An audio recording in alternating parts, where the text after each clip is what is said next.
Hello and welcome to the Metal Cell. It's a special here from Galway. I'm delighted to welcome Pa from the Irish Flagbearers of Hellfest. How are you, Pat? I'm good, man. Thanks very much. Yeah, you must be pretty excited. Hellfest 2019 is almost on us. So what are your thoughts about the bands that are announced? When the announcement came out last October, November, I remember I was actually in the university, and I thought when the lineup was showing up that I was one of those fakes that kept bouncing up every time there's an announcement due. Yeah, I actually thought the same. It looked, from the small print right up to the large print, it's just okay. This is somebody's done really good work here. Yeah, because it was just the best of every genre. yeah, You had Dream Theater and Stone Temple Pilots, and then you had all the, Sisters of Mercy, for heaven's sake. yeah. A band I wish list. I mean, like, have you seen Man of War before? Never. Yeah, No. there you go. There's another one. Hellhammer, Tom G. Warriors. There you go. I mean, old school. The kind of black metal I loved. Yeah. Or still do. Yeah. The even pre-first wave. Yeah. The early stuff.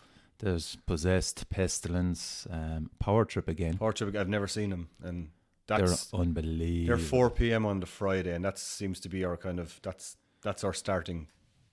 Yeah, they were actually earlier, I think, for Bloodstock. I think they were one of the first bands on, So Yeah. 4:00 is perfect, man. That'll get the crowd going big time. Yeah, and they're in the altar, so they're in one of the. Is it large the tents. altar? Yeah, Yeah, they're playing indoors. Perfect. Jesus.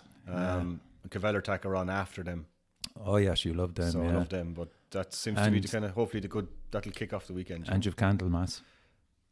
I'm just all over the new album. It's nuts. It's That just- album is nuts. It's a breath of fresh air, like. Yeah, it's kind of, I won't compare it. I will in a way, but like it's just. Did you hear the new Possessed album yet? I've only heard the one single that they released. Yeah, it's fucking it's, nuts. It's amazing. It's nuts. So Candlemas are actually doing the exact same as Possessed. They've just released a dinger of an album, Yeah. I can't get enough of the new Candlemas album. Yeah. I remember putting up I heard the Possessed, the new single. I threw it up on the Flagbearers website, and I think I wrote something like, I can't remember one word, frantic, or this is just.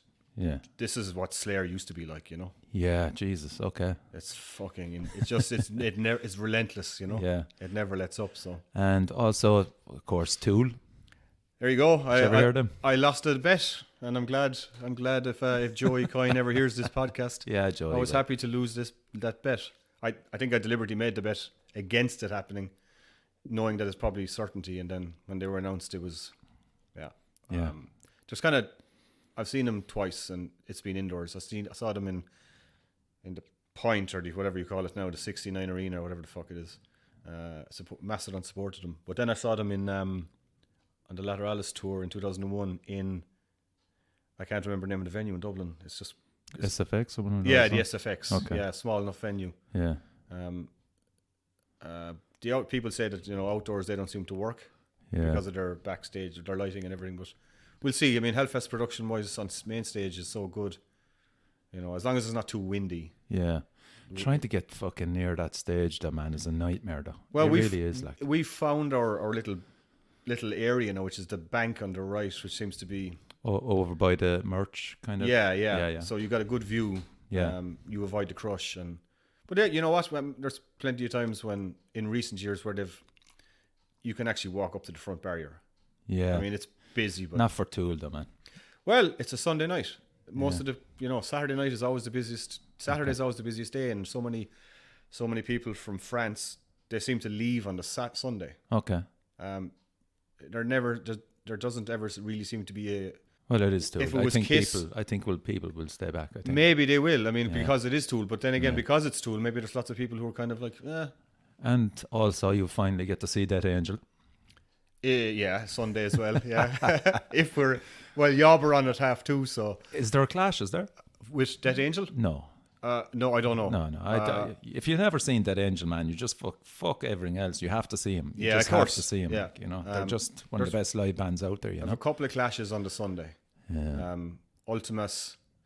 Ultimus, and they're the new David Vincent project. Okay. Yeah. And Rune from X Mayhem. Is it Rune Eriksson? Is that his name? Right. They're clashing with Obsessed. Oh yeah. Old Winos. Yeah. They're serious band. I'm a as huge fan of Obsessed, but then you have Stone Temple Pilots and Immolation clashing. Yeah, I know. It's a hard one. I saw Immolation back in McGonigal's. And that's the biggest, trying to solve a puzzle is Hellfest is just trying to negotiate the clashes, you know? Yeah.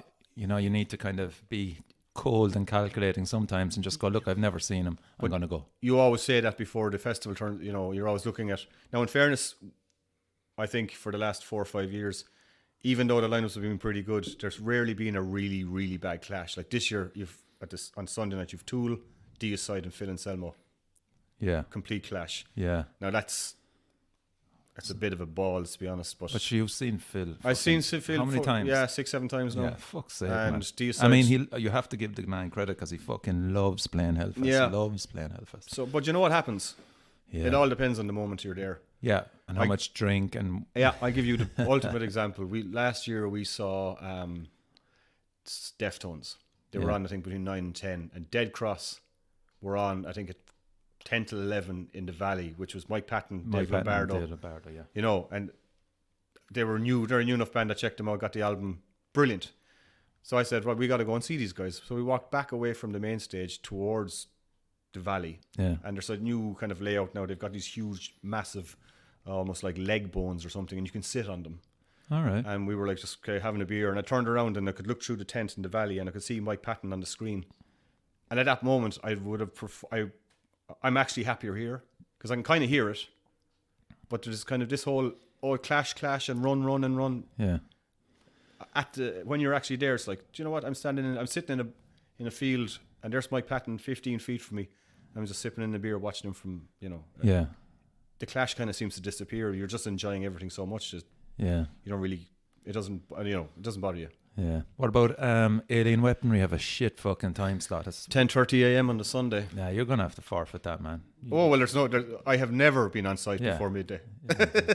Even when we were camping, it's like, I can't spend 12 hours. Do you want me to really go into fucking details over you missing bands? Sure, I know. Yeah, I used to sit in the village.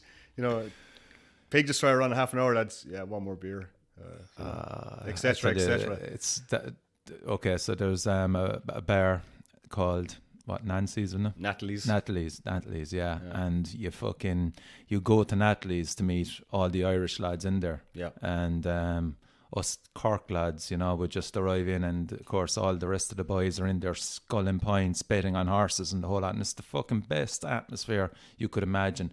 But then you're kind of going, lads, come on. For example, I think it was Hail of Bullets. Yeah, it was Hail of Bullets. Okay. I goes, Pa, Hail of Bullets are on now in half an hour. Oh yeah, no problem, man. I goes, fuck you, Pa, I'm gone. And get in time to watch Hail of Bullets. Come back out fucking class. Where are the boys? Still back in Natalie's. Yeah. You know? I could tell you, like, well, Hail of Bullets, I'd seen them in my very first Hellfest, so I was like, okay. Yeah. But we missed Exodus, we missed Gojira, we missed... You missed a lot, man. Pig Destroyer, Brutal Truth, Censor. If you remember Censor, the old English band. Yeah. They played, like, we've never seen them live. We used to love their album. What was the name of the album? There was like an X-ray. Stacked Up, I think it was called. Stacked Up.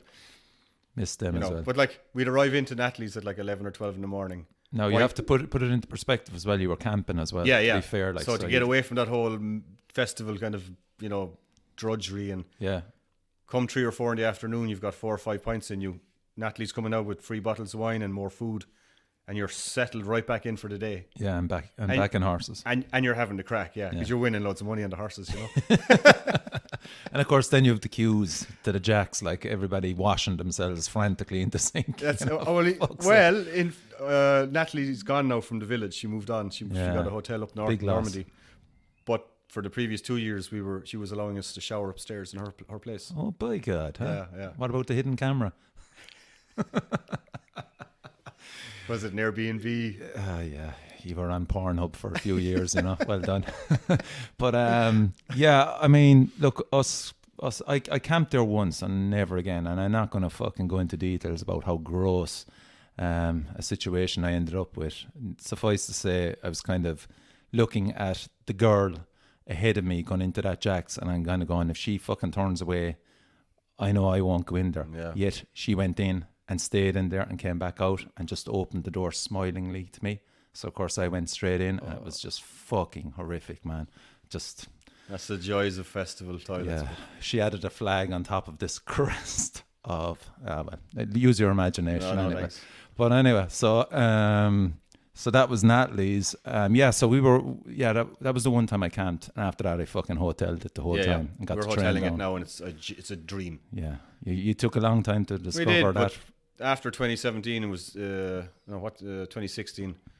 Last year and the year before, we hoteled it. Training and out 15-20 minutes. It's a breeze. I've been telling you that the whole time, man. It's a breeze. It's first, we're coming back from the festival almost fresher than going in. Yeah. So what was the first year you were there? Are you nearly 10 years now? Next year? Next year, yeah, 2011. That's some going, man. I was in a pub in Adair, St Stephen's Night 2010, with Dave Call, Brian Butler, a few of the lads, and it was Brian Butler's 40th in 2011. We were just sitting there wondering what will we do for the 40th, and I googled a gig in Amsterdam or a gig in Germany, some metal gig around Brian's 40th, and this Hellfest thing came up, and I'd never heard of it before. It'd been going on for about 4 or 5 years. Okay. At that stage, maybe 6. And I saw the lineup and it was impressive, so I kind of went, let's do this. And then I was the only one who ended up going of that crowd, but Joey, good buddy Joey, came along and we've been going ever since. Yeah. And how did the flag come about then? Hold on a while now, for people that are listening, this Irish tricolour would be symbolic of Hellfest for I don't know how many years. It's features in nearly most of the official photographs, nearly in all the videos of bands that hit main stage, hit the valley. There's that Irish flag the whole time there. So how did the concept of it come about? Was it when 2011, 2012? We didn't didn't bring any the first year, and then the second year it was because what had happened in 2011 was we kept getting lost. We kept losing each other. Okay. Somebody go to the bar and we turn around, and now when Hellfest in 2011 was at the other side of the road from what it is now, it was a lot smaller. Yeah. Maybe 30,000, 40,000 on the grounds at any one time, when it was full. But so I think if we went back in 2012, I said I'll just bring a flag, as flags work, Okay. And the logos just appeared then. Kind of once we saw who was playing, we'd kind of go, well, that'd be a good thing on the who's our favorite band this year? Yeah. So Down. Okay. And we go, okay, bury me in Hellfest. Yeah. There Nice you go. one. And just write it across the flag. Yeah. And did you? Yeah, because then you'd have to go and find the fucking branch. Yeah. So we weren't allowed. Well, back then, they didn't really have. We walked in the first year with like a half a tree.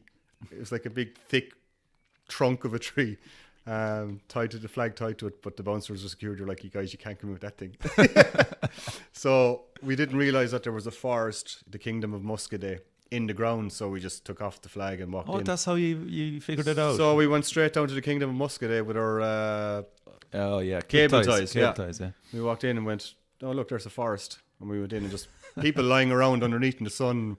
We're pulling off branches off these trees. Fucking Irish. Yeah, just to get a flag back up. But yeah, I don't know. I think what happened was when we saw the footage of that 2012. Yeah. And we saw the flag in the crowd, the Iron Maid or whoever was playing, So it was Guns N' Roses, Megadeth, Motley Crue. I was there for 2012 actually. Motley Crue were there. Yeah, they had the strippers on behind and the merchandise. That's right. Thing. They took the flag at one stage. They did, they brought the flag up. They did, yeah. They have no wave. Well, they were doing a few tricks with it anyway. But, making it disappear and stuff, Yeah, so the drop kicks were there that day. I think it was maybe Exodus I might have featured on. That was some lineup actually that time. Sacred Reich, Dead Angel, Lamb of God, Devil Driver, Amon Amart, Orange Goblin. Yeah.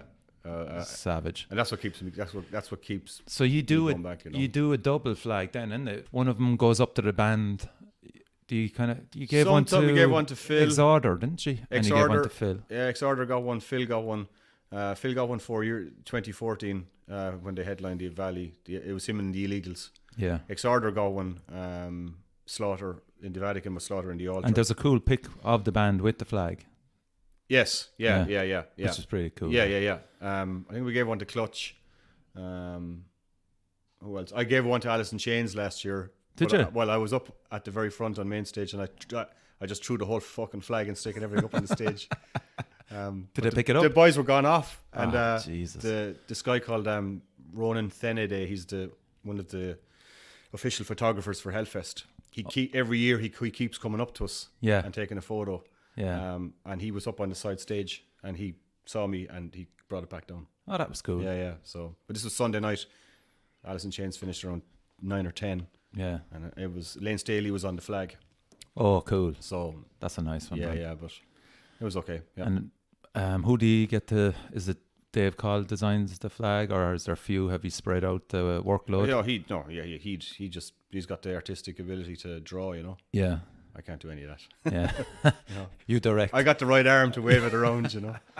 Yeah, because I mean, you know, for anybody that does go to Hellfest and they're Irish, you're guaranteed to be holding it at some stage. You know, you're taking the responsibility upon yourself to bring that flag down to a fucking band, and you know, people just naturally gravitate towards the flag as well. They could be from all different nations, all over the world. I mean, and you know, you always see the South American or Mexican flags kind of heading over towards the Irish flag in the crowd. The Basque do it the whole time. You know, you get that kind of, you know, that kind of simple solidarity. Solidarity is the word. Yeah. What about the Belgian lads? Shout out the Belgian lads. How'd you meet them? Christoph Kuhn and the rest of them. The first night we met them was 2012.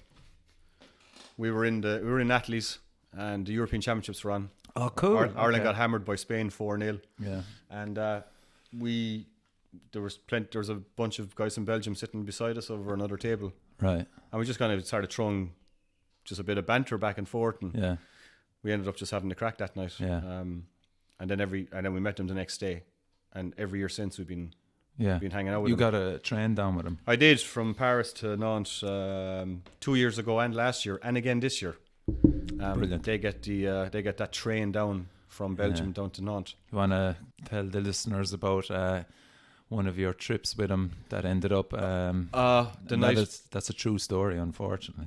When I was drinking the Belgian beer. Yeah, and you kind of wandered off on your own with your backpack in the village of Nantes.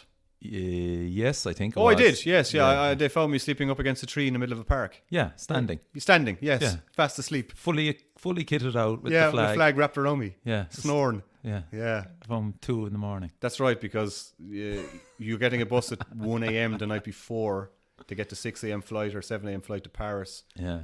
And then you wait around 4 hours in Charles de Gaulle, and then you get on a train at 1 o'clock. Yeah. And there's all these Belgian guys who haven't slept the night before either, but are all hammered. Yeah. So you want to get in there pretty quick. And that's what it's about, man. It's about the fun and crack, innit? Yeah, because I mean, technically, I'd stopped drinking way earlier than any of the other boys. So on Friday, I was as fresh as a daisy. Yeah, I know. I remember one time as well. We were coming back from the festival. I think it might have been Saturday night, and I was with two mates, Timmy and Terry. And of course, they just had enough. They were heading back to the hotel, and of course, I spotted a docked liner, berthed, and up on top deck there was a full-on disco and a party. You know, so of course, covered in mud and the t-shirt half torn off me, the Jägermeister t-shirt, I decided to join the party, and got a few strange looks, but they accommodated me, put it that way. Right. And then all was great, so I had a few beers with them, the whole lot, and then headed off down the steps, and then there was another band playing downstairs live, and one of them was playing an accordion. So I, of course, told your man in no uncertain terms I was an expert accordion player. So there was people dancing, and they stopped while I took the accordion off your man, and then proceeded to hammer it, and then got fucked out of the boat. You know, it just made sense at the time, you know. The gospel accordion to Richie. Yeah, and I mean, remember Ryan as well, like the American. Fucking hell. Oh yeah, Ryan, good old Ryan Wentland. Yeah, shout out to the man from Minnesota. Yeah. He thought we brought him back to our hotel. He had to catch an early flight the next morning. That's right. Yeah, he was in myself and Timmy and Terry's company. He thought we absolutely hated each other. Just the slagging, you know, the Irish slagging, like it's nuts, like, you know, and he just couldn't get it. If you ever wanted to see the epitome of jet lag, it was the Friday morning on the campsite when Ryan woke up. Right. And he was wasted. Oh, he was in trouble, yeah. Yeah. He came around. Yeah. What was your favourite Hellfest, actually? There's a few. I think Hellfest 2014 for me, which was Soundgarden and Iron Maiden. Yeah. Crowbar, Clutch, Black Sabbath. Yeah. Hail of Bullets. That was that one actually. That we left early. That was to get there. I think bar this year's one. That's my favorite lineup. But Yeah. the heat in 2014 was It was fucking hell. crazy. And yeah. you were with me that Sunday. We both like agreed we'd never come back Yeah. because it was too much, the heat and the crowds, And the dust as well. the dust. And ever since they've fixed all that up. That might have been my last There one. was your last 2014, yeah. Yeah. I'm good. I mean, I agreed with you that Sunday. I was like, I'll never come back here again. Yeah. It was just like so hot. Yeah. And as well as that, we were involved in a crowd crush as well. Myself and Timmy, we got pinned over in a corner and our legs actually were lifted off the ground and there was people screaming. Wow. I don't know what band it was. I'm not sure. Main know. stage? Yeah, heading for main stage up at the top corner where the containers used to be. Yeah. We just got caught in a pinch point and then literally with no control, our feet were off the ground and it was just fucking scary, man. They said it themselves the following year, or a couple of months after that there was too many. You almost had a really bad incident in 2015 in the war zone before they've reshaped it because who was playing? Killing Joke. We went to see Killing Joke. Oh, cool, yeah. Who's Ice-T? Body Count. Body Count, yeah. Body Count were playing in the war zone. The war zone was a little bit like that area main stage where you walk in and then there's a little junction that you go in and it narrows in. Yeah. And that seemingly Another everyone was inside. The war zone was completely full, but there was thousands going in and trying to get in, and there was a crush. Fuck. And shout out to Conor Murphy. He was at that, and he came out of that. He said it was, it was so scary. Yeah. They've fixed all that up though. They've changed they've designed that whole area now. Yeah. But they've less tickets. They sold too many tickets that year, I think. Yeah. We all witnessed that. So what's the normal... 65 a day. 65,000 capacity. Yeah. I think that's the official capacity. Yeah, still a lot of fucking people, man. It is, but the place is so spread out now. There seems to be more crushes or more issues with crowds 4 or 5 years ago than now. Yeah. Queues for the bar, I don't know. It doesn't seem so bad. I mean, it is full. Is the wine bar still there? The wine bar That used to be down by the forest. Yes. Is that still there? Yes, it's bigger now. Is They it? have a way bigger place down there That's now, yeah. some fucking crack, man. And we go down Mental. there. We go down there to the war zone now because I mean the war zone. Everything is completely changed down there. But there's no queues down there for beer, for food. It's a nice actual place to go. Yeah, I remember being at the wine bar there. Probably at the time of Soundgarden, so that was probably 2014. So we were in the wine bar and like we were just knocking back wine. It's just so fucking dangerous with the sun. And the heat. And there was this old lady was just there, just chatting.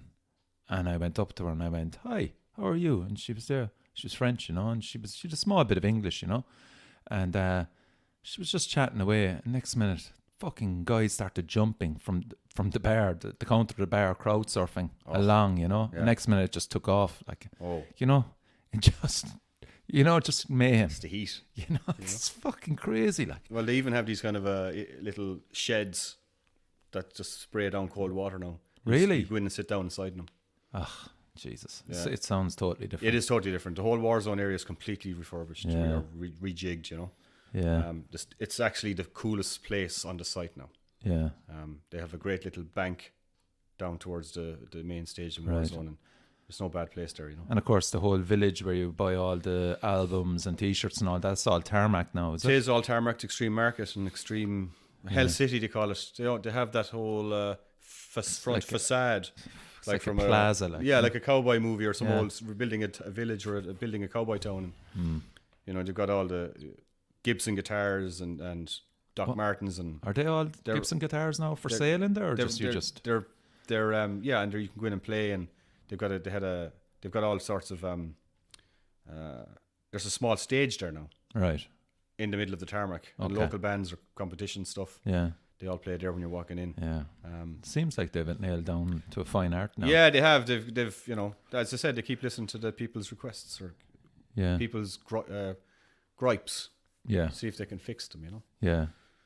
Do they still have do you still have to queue for the tokens for the beer, or what's going on there? Do you have a wristband now? It's cashless now. It's a wristband. You just go in and that's way better. That was another thing that pissed me off when I was going there at the time. You had to fucking queue for the you have to queue for the bank link, you have to queue for the tokens, then you're queuing, when you get tokens, then you're queuing for the bar. Because they're the people working there checking change and all this. Yeah. And now you just put your wrist over the counter and they just scan it. Yeah. And give you back a receipt, or even on your app, the Hellfest app, it'll tell you how much you've left. Yeah. Well, I'm going to be dealing with that now in Brutal Assault, so that will be interesting.